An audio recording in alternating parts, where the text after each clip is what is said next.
It's Tuesday, the 4th of June in the year 2024. Thank you so much for joining us for this week's edition of This Day. I'm your host. My name is Andrew Mwansa. Patriots for Economic Progress President Tembo is demanding for a 50 million kwacha from President Hichilema'S political advisor Levi Ngoma for defamation of character.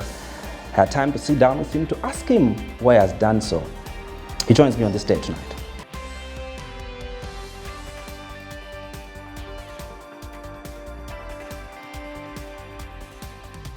Patriots for Economic Progress President Tembo, thank you so much for joining us on This Day tonight. Thank you, Mr. Mwansa, for having me. It's a pleasure. Well, let's begin off with the fact that you've been sued by political advisor to President Hichilema, Levi Ngoma, and very soon you'll be paying a 5 million kwacha for defamation of character, that is, if you're found guilty. Are you shaken by the recent happenings? Well, first of all, Andrew, I want to correct you. I have not been sued by anybody. The only thing which Mr. Levi Ngoma has done is to write a demand letter to me. I must mention to you that his demand letter is alleging defamation of character and is demanding for 5 million kwacha. And I must mention to you that today, this afternoon, we also issued a demand letter to Mr. Levi Ngoma through his lawyers, Chanza Sikazwe, who are based in Ibex. And we are also demanding a sum of 50 million kwacha from Mr. Levi Ngoma for defamation of character as well, arising from his false allegations which he filed before the Zambia police yesterday at Lusaka Central Police. So to answer your question, no, I'm not shaken because the demand letter which Mr. Levi Ngoma has written lacks credibility, it is frivolous, and it is without merit. What do you mean when you say that it lacks credibility? Basically saying he defamed his character by repeating or quoting what State Counsel Sakwiwa Scott said in relation to the kidnapping of Petauke Central Member of Parliament, Honorable Emmanuel J Banda, where State Counsel said that he was present during the interrogation by the police of Honorable J Banda, and that Honorable J Banda did mention the people who were involved in his abduction, which included the Special Assistant for Politics to President Hichilema, Mr. Levi Ngoma, as well as State House Communications Chief, Mr. Clayson Hamasaka, as well as the UPND Deputy Youth Chairperson, Mr. Trevor Mwinde. That is what Honorable, or rather State Counsel Sakwiwa Sikota stated. And that is what State Counsel Sakwiwa Sikota continues to state. And all we did was to quote what State Counsel Sakwiwa Sikota said. And on the basis of that quotation, Mr. Levi Ngoma feels that his reputation has been defamed and proceeded to issue that demand letter to us for 5 million kwacha. So our argument is that when you quote what another person said, if I quote you, Mr. Andrew Mwansa, and I say, Mr. Andrew Mwansa said this and this and that, there is no way that I can be defaming anybody, regardless of what you, Mr. Andrew Mwansa, said, whether it is true or not, because I'm merely quoting what you said. So it does not matter whether what State Counsel Sakwiwa Sikota said is true or not. The bottom line is that he said it, that Mr. Levi Ngoma and Mr. Trevor Mwinde and Mr. Clayson Hamasaka are said to have been involved in the kidnapping of Honorable J Banda. That is what State Counsel Sakwiwa Sikota said. And State Counsel Sakwiwa Sikota has not changed his position. He is still standing by his statement.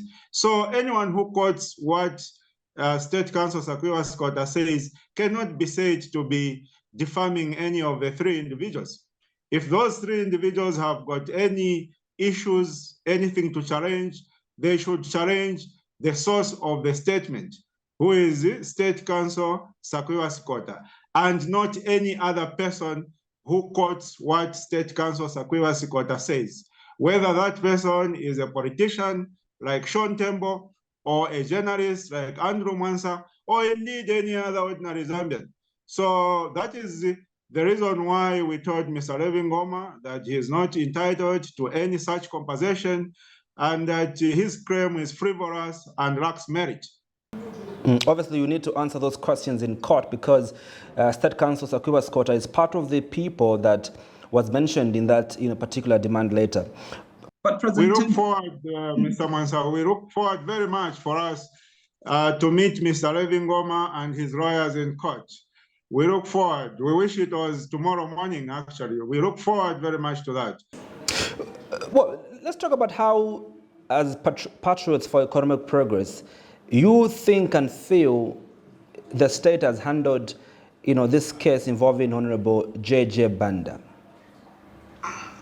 Well, from our standpoint, Mr. Andrew Mwansa, we feel that the state has not properly handled this case of the abduction of Honorable J Banda. From the beginning, the actions of the state have been very suspicious. You must remember that when Honorable J Banda disappeared on a Saturday about 2 weeks ago, the report was being handled by Twin Palm Police, and a number of sympathizers of Honorable J Banda convened at Twin Palm Police, including myself. And the police were very nonchalant. They were very adverse. They were very undiplomatic. And they basically handled us. When I say us, I mean myself, my colleagues, as well as the family of J Banda. The police handled us with a lot of contempt. They basically told us to say, we also don't know anything. We asked them, how far have you gone with investigations? They said they cannot say anything. You're talking about people who are concerned. We were concerned about the safety of Honorable J Banda, and the police were very, very negative. They had basically displayed a lot of animosity towards us. At the end of the day, they ended up tear gassing us. When I say us again, I want to emphasize that is myself, my colleagues, as well as the family of Honorable J Banda. We were all tear gassed and chased away from Twin Palm Police Station. So that was the attitude at the beginning. And subsequent to that, when Honorable J Banda was discovered, dumped in Kafue, when he was discovered by some villagers there, and he managed to call his mother, and his family rushed there, picked him up, and found that they had, the Good Samaritans had taken him to Kafue District Hospital. The police insisted that they wanted to have custody of Honorable J Banda for whatever reason. And when the family moved Honorable J Banda from Kafue District Hospital to Midrand, the police strongly objected. They wanted to take him to a location of their choice. And when Honorable J Banda was admitted to Midrand Hospital, the police forced themselves into the ward. They assaulted a number of individuals, got their phone numbers, and those individuals included the family of Honorable J Banda. And they subsequently forcibly removed the Honorable J Banda from where he was admitted in a ward at Midrand Hospital to Mainasoko Military Hospital. So you can see the actions of the police from there up to Mainasoko, again, very, very onerous, a lot of animosity, a lot of hate. And then subsequent to his admission to Mainasoko, his access to his family was again restricted. His access to his lawyer, Mr. Sakiwa Sikota, State Counsel, was restricted. State Counsel Sakiwa Sikota went to Mainasoko on about 3 different occasions, on 3 different days. And for all those 3 days, he was denied access to his client, Honorable J Banda. It was only subsequent to that that he was given access. And then even that access was very limited because there had to be someone who was sitting in the conversation that Honorable J Banda was having with his lawyer, which is against international human rights standards. A person is entitled to a lawyer, and they're entitled to have a confidential conversation with their lawyer. So you can see that the behavior of the state continued to be very, very suspicious up to this point. Subsequent to that, Honorable J Banda was discharged from Mainasoko Military Hospital, and then we are told he was initially taken to Kawata Police Station, and subsequently to another police station where he was interrogated in the presence, we are told, of his lawyer. And we are told that Honorable J Banda, according to his lawyer, he revealed some of the people who were behind his kidnapping, being the State House Communications Chief, Mr. Cresson Hamasaka, as well as the Special Assistant to President Hakainde Hichilema for Politics, Mr. Levi Mwanza, and Mr. Trevor Mwinde, the Deputy Youth Chairman of the United Party for National Development, which is the ruling party. According to his lawyer, Honorable J Banda listed these three individuals as some of the people involved. And subsequent to that, the police did not summon these individuals to the best of our knowledge. They didn't interrogate them. They didn't subject them to an identification parade so that the victim of the abduction can be able to identify these individuals formally as required by law. They didn't do any of that to the best of our knowledge and according to the submissions of his lawyer, Sakwiwa Scott, State Counsel. So you can see that all the way up to this point, the actions of the state were very, very suspicious. They were very, very suspicious. And then subsequent to that, we are told that Honorable J Banda was subsequently charged with attempted murder relating to an incident that happened in 2017, which is about 7 years ago. Now, you are wondering, any reasonable Zambian should begin to wonder and should begin to ask questions at this point to say, okay, you might have had a case relating to 2017, but this person is a victim of kidnapping. He has just been discovered. He is traumatized. He is injured. He was tortured. Why don't you release this person to his family so that he recuperates? And then that 7-year case you're trying to bring about can then be handled subsequent to that. That is what an innocent state would do. So the fact that the state decided to slap Honorable J Banda with an offense relating to an incident that happened about 7 years ago raises questions as to the innocence of the state in this matter. You know, to an average mind, it raises those questions. And then subsequent to that, Honorable J Banda has not been allowed access to his family. He has not been allowed access to the public. He has not been taken to court. He has not been given police bond. He has essentially been kept incommunicado from everybody. The question is why?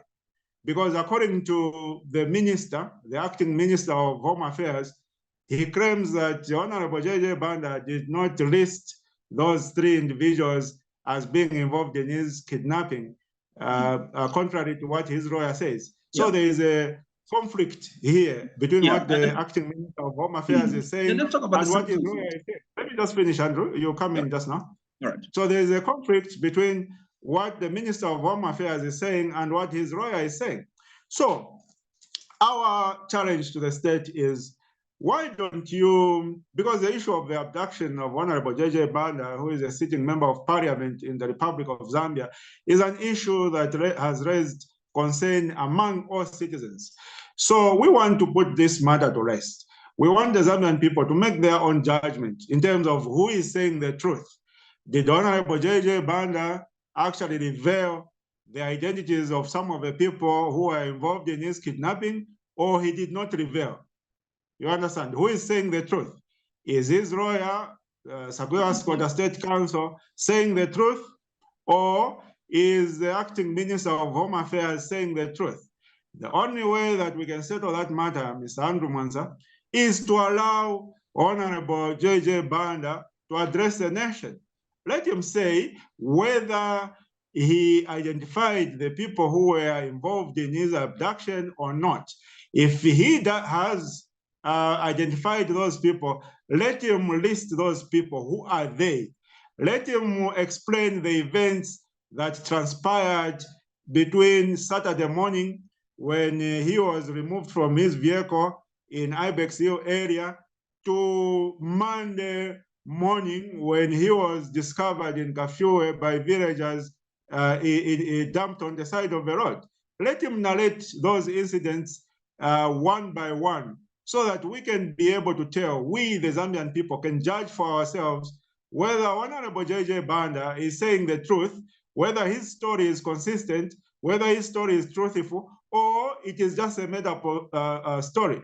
If we feel it is a made-up story, we are going to basically say that. We feel the story by Honorable J Banda is a made-up story. If we feel it is a true story, then we're going to say that. No, according to his narration, I think he's a credible witness, and the people whom he has identified are credible people. So let us, the Zambian people, make that judgment, and not any government official. We don't need Honorable Jack Mwimbu to speak on behalf of JJ. We do not need Rai Hamonga to speak on behalf of JJ. JJ is still alive. JJ is not dead. And since JJ Banda is still alive, he can speak for himself. We want to hear from JJ Banda. We demand to hear from Honorable JJ Banda.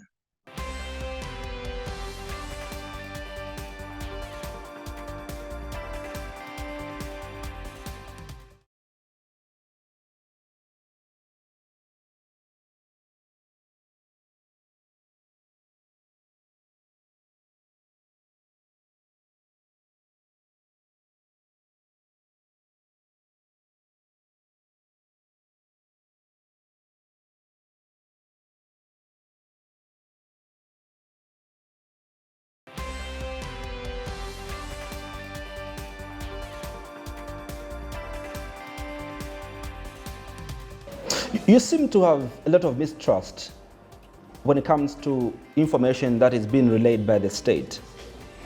Why are you questioning the credibility of the state? Well, at this point in time, based on the past conduct of the state, Mr. Andrew Mwansa, they lack credibility. They are very untrustworthy in most of what they say. They would say one thing and the truth is opposite. And that has been proven right time and time again. So as we stand, where we stand at the moment, a lot of Zambians, not only Mr. Sean Tembo, but a lot of Zambians don't have confidence in the statements that are issued by government officials, because most of those statements actually lack credibility. And speaking about credibility, don't you think President Tembo and the Patriots for economic progress, that's the reason for why perhaps this conversation around the abduction of Honorable J Banda has been reduced to a mere political talk when it should be a very serious case, is because not to question the choice of the legal representation that Honorable Emmanuel J Banda chose, but this is one who is a politician and part of the United Kwacha Alliance, where you are a member of, President Tembo, who questions literally everything the state does. Don't you think the reason for why this issue has been reduced to politics is because the communication of, for example, we are speaking now of the three individuals who've been mentioned, Honorable Levi Ngoma, Cleston Hamasak, and Trevor Mwinde. Don't you think the reason why there's this back and forth is because it's coming from a lawyer who is also a politician who wants to be the next president, and perhaps, obviously for his own personal agenda, who would know? Well, Mr. Mwansa, any person is entitled to a lawyer of his choosing. Any person is entitled to legal representation of their choice. So the fact that Honorable Emmanuel J Banda chose Sakwiwas got a state counsel to be his lawyer really has got nothing to do with this case. The fact that Mr. Sakwiwas got a state counsel is also a political leader has nothing to do with this case. You must understand that even on the other side, on the side of the state, the people who are issuing statements on the side of the state are also politicians. You understand? When you look at Jack Mwimbu is a politician. When you look at Cornelius Mwitwa is a politician.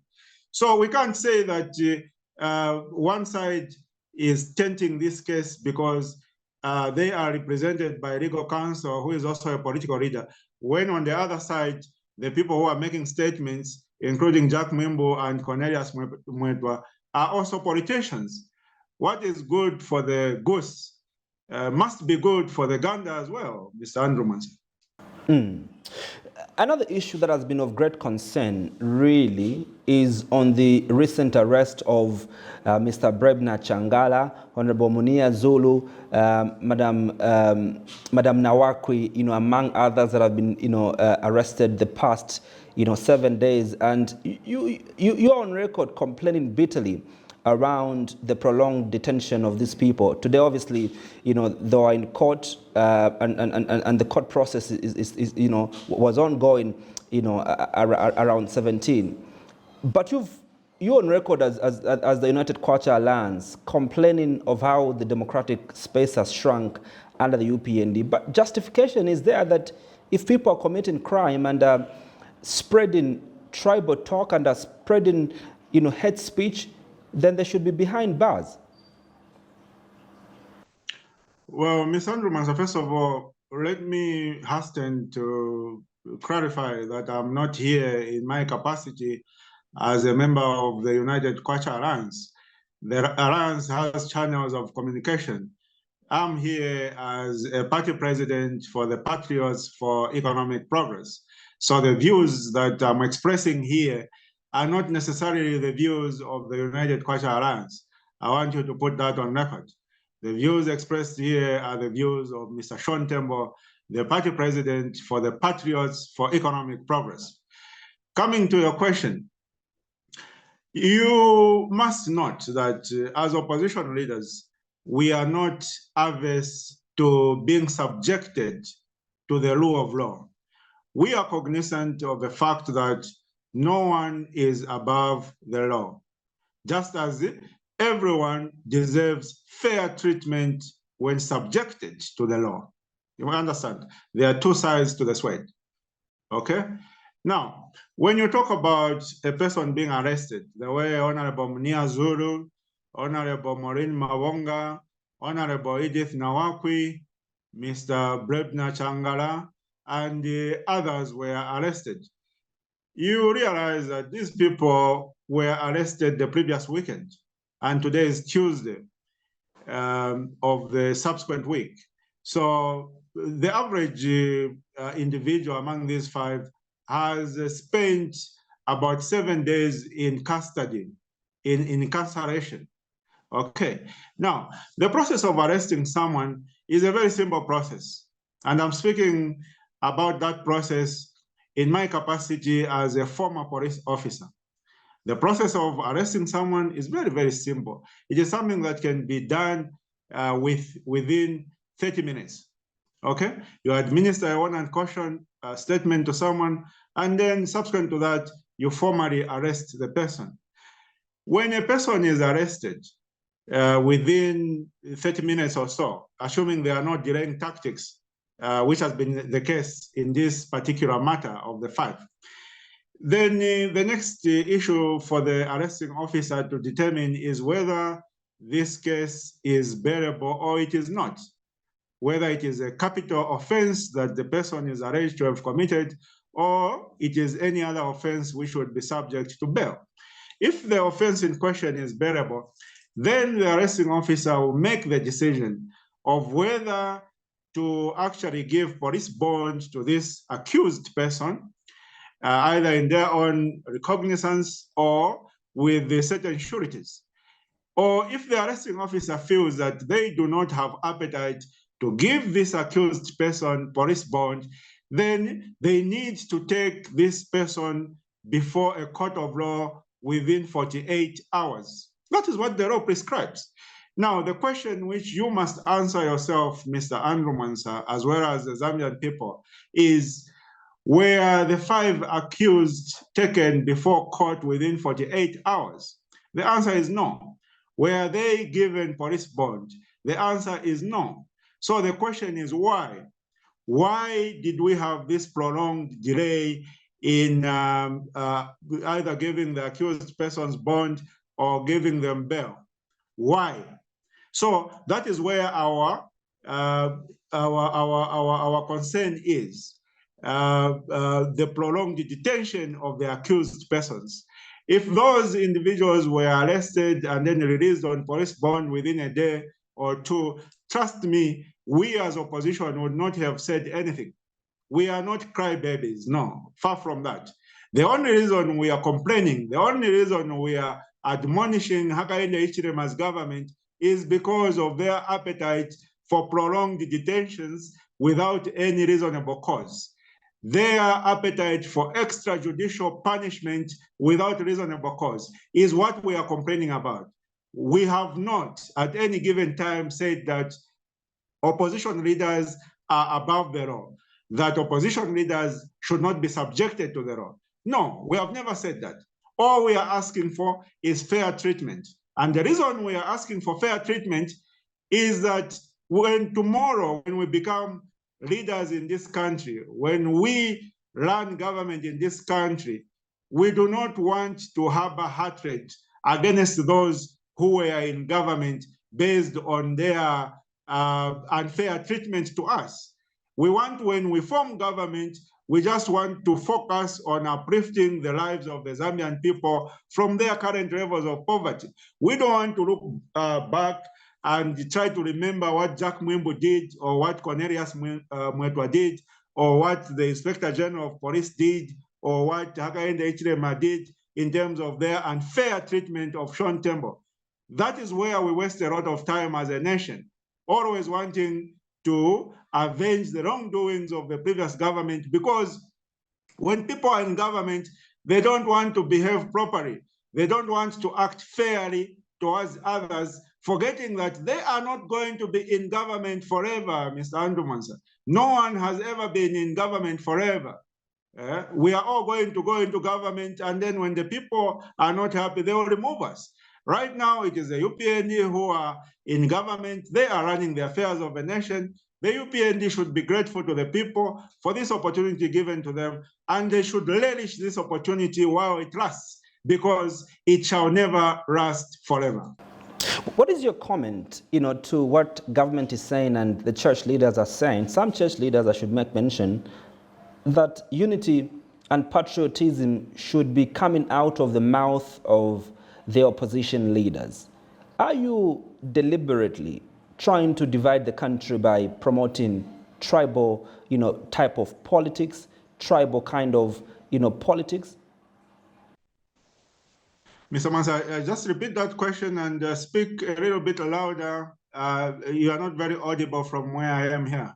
There's been a call by government, consistent call by government and the church, that the opposition political parties should be a part of a cause, to call for national unity and patriotism. This debate has been heightened, especially by those in government, that what you're very good at as opposition is to, speak on dividing lines and speak, on tribal lines. Do you find the call by the church and the call by government? That is not true, Mr. Andrew Mansa, and I want to challenge you on that. I think in the interest of fair debate, I'm asking you to withdraw that statement because you are essentially disparaging us as opposition without evidence that we are only good at speaking tribal remarks. That is not correct. That is not representative of what is on the ground. So in the interest of fair debate, I'm asking you, in fact, I'm demanding that you withdraw that statement, Mr. Andrew Manson. Let me ask my question so that I should put context to it. No, I want you to withdraw that statement first, and then you can proceed to ask your question. I think before I could retract my statement, which I think is not incorrect, I think my question has been... That is a very wrong statement. So if you would like us to continue with this interview, then I'm demanding that you withdraw that statement. I withdraw the statement, President Tembo. Perhaps maybe you could hear me and the context under which I asked the question.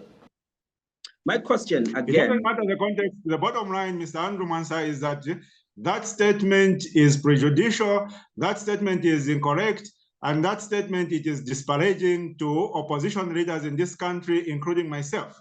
And coming from a journalist, it is an improper statement for purposes of this program. If it was coming from my fellow politician, I would engage my fellow politician. But it is coming from you as a journalist. So it is in bad faith. And if you want us to continue with this program, I demand that you withdraw that statement right now. For the interest of this particular debate, maybe I move on to the next question. Another question that is very important that I want to find out from you, President Tembo, is on the cancelled rally that was scheduled to happen in Mandevu area that was supposed to be, led by New Heritage Party President Hichilema'S. You saw exactly what transpired in Mandevu.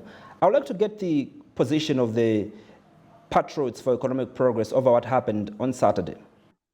Well, what happened on Saturday is very regrettable, Mr. Mansa, in the sense that, the behavior of government combined with the behavior of UPND cadres, they created a scene reminiscent of a country that is a failed state.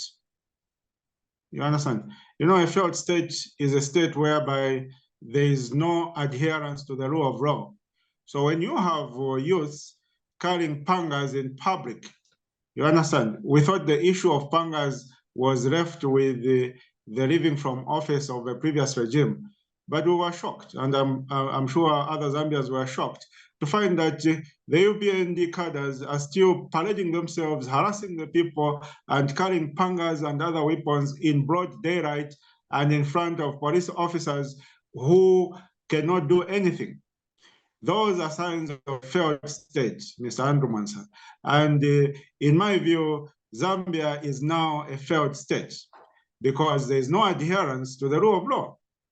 The moment you have no adherence to the rule of law, it means that the country has become a failed state. And that should bring a lot of shame to not only President Hichilema, but those other individuals who supported him prior to his ascending to the presidency. Because the reason most Zambians supported President Hichilema was because they wanted positive change. They wanted cadres to disappear from the streets, from harassing the people. They wanted the standard of living to go up. That is the only reason that people voted for Mr. Hichilema. People did not vote for Mr. Hichilema because he looks handsome, or he's tall, or he wears nice suits. No. People voted for Mr. Hichilema because they wanted to improve their lives, which hasn't happened. If anything, the lives of the Zambian people have deteriorated over the past 3 years.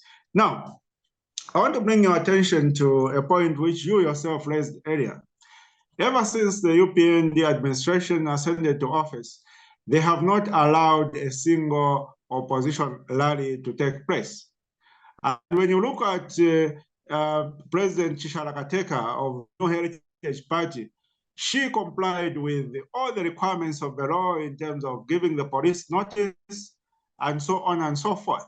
So the Zambia Police Service had no basis whatsoever to disrupt that planned rally, other than to curtail the democratic rights and liberties of the New Heritage Party, as well as the opposition United Kwacha Alliance. That was the only reason. Now, some people might not understand to say, why is President Hichilema allowing the police to behave like this? Why is President Hichilema allowing his cadres to behave like this? A lot of people cannot wrap their minds around the happenings of the past few days.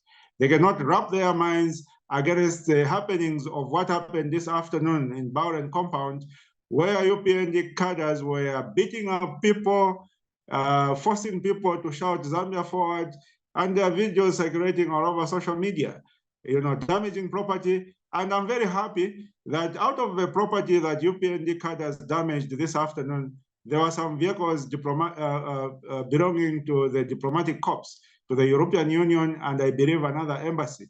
I'm very happy about that because the conduct of these diplomatic corps has, leaves a lot to be desired as well.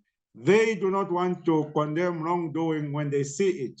During the previous regime, the diplomatic corps were very, very tough on government. They used to voice out their concerns every now and then. And then we have this UPND regime. You've got our friends, the Americans, they're very quiet. Today, some of the property that was damaged belongs to the diplomatic corps. I think I'm very happy with that. So the reason why we have this lawlessness, Mr. Andrew Mansa, is because we have a situation whereby President Hichilema is a seasoned politician. So he knows what is obtaining on the ground. He knows that he has lost favor of the Zambian people. He knows that if we went to a fair election in 2026, then his party would lose miserably. When I say miserably, I'm not talking about losing by 1 million votes the way he won in 2021. No, he would lose by more than 1 million votes. It would be a total landslide. So he's trying to increase his political fortunes by harassing the opposition so that people are not given an opportunity to hear alternative voices, to hear alternative solutions which the opposition have to offer the Zambian people. That is the whole idea of the harassment of the opposition. Now, I want to assure Mr. Hakainde Hichilema that no matter how much he harasses the opposition, he is on the way out. That it meets my expectations, Yama fans, because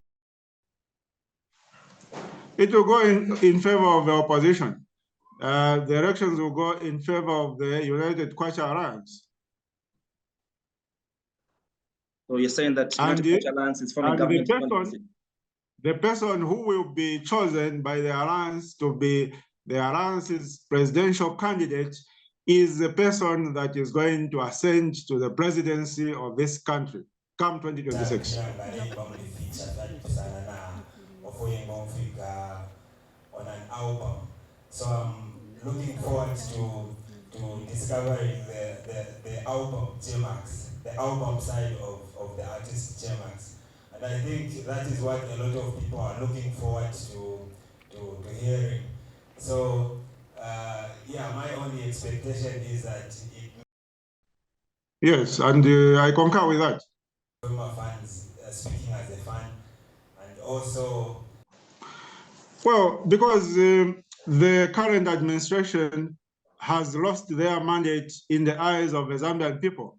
You must remember that the voters do not just vote from without. If I just go to the voters tomorrow and I'm just mute, I'm not saying anything, I'm just looking handsome to the voters, they will not vote for me. I need to open my mouth. I need to tell them what I'm going to do for them. And then on the basis of the promises that I give to the voters, they will then decide whether to vote for Tembo or not. And that is exactly what happened in 2021. Mr. Hakainde Hichilema opened his mouth and made promises to the voters in terms of what he's going to do when he is elected into office. He told the voters that he's going to end cadreism. He told the voters that he's going to improve their standard of living. He told the voters that he's going to reduce the price of mini meal to 50 kwacha. He told the voters that he's going to reduce the price of a 50 kg bag of fertilizer to 250 kwacha. Those are some of the many promises that Mr. Hakainde Hichilema made to the Zambian people. You fast forward 3 years along the line, you find that Mr. Hakainde Hichilema, who is now President Hakainde Hichilema, has not met any of the promises that he made to the Zambian people. So, for all intents and purposes, the people have lost trust in the government because the government is unable to improve the lives of the people. And given such a scenario, our submission is that President Hakainde Hichilema should do what President Kaunda did in 1991. In 1991, President Kaunda had his mandate expiring in 1993. But because he was able to read, the writing was on the wall. He was able to see for himself that he had lost favor of the Zambian people. Instead of President Kaunda forcing himself on the people, he decided to call for an early election so that he can get a new mandate from the people to govern them. And subsequent to that, the people rejected him. That is what President Hakainde Hichilema should emulate. He should call for early elections and get a fresh mandate from the Zambian people. And I can assure you, Mr. Andrew Mwansa, together with the Zambian people who are following this program, that there is no way that President Hakainde Hichilema can be re-elected president of this country. No way whatsoever. People will vote for any other person other than President Hakainde Hichilema. And the reason is simple. He has failed. And he hasn't just failed in one aspect of governing a country. Maybe at Akangiwako economy, economic management yamvuta. He has failed across the board, across all parameters that you can use to measure the delivery of an administration. He has failed on the rule of law. He has failed on respecting the democratic tenets of Zambia. He has failed to manage the economy. He has failed on patriotism. He puts the interests of foreign mining firms before the interests of the Zambian people. So he's not a patriotic individual. So he has failed across the board. And there's no way that come 2026 or any other day before 2026, when early elections might arise, there is no way that Mr. Hakainde Hichilema will win the presidency again. No way whatsoever. No way. Patriots for Economic Progress President Tembo, thank you so much for making time to speak to the Zambian people this evening. Thank you. Thank you for having me, Mr. Mwansa. Thank you.